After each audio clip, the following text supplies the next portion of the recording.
Rhode Island, have you been driving up 95 and seen those landlord registration signs? Well, they're pretty important because if your landlord hasn't complied with the law, they may not be able to evict you. Here's why. So as you can see, we have some of these signs all over 95. I've seen them by the mall.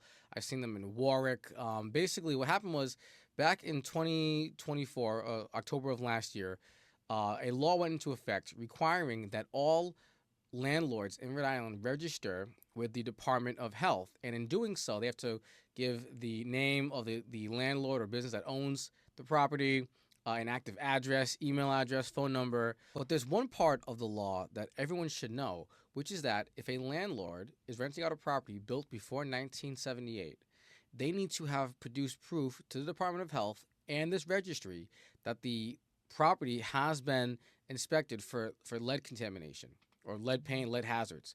If they have not filed this paperwork, they cannot file an eviction action for non-payment of rent.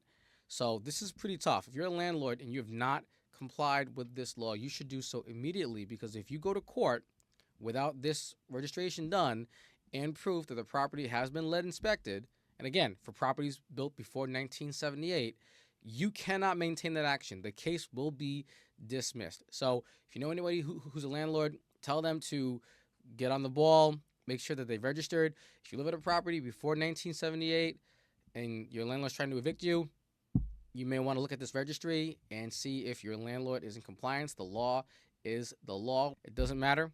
All right. So please feel free to share this, like, comment, subscribe. If you have any questions, give me a call, send me a message. And until next time, be well and take care.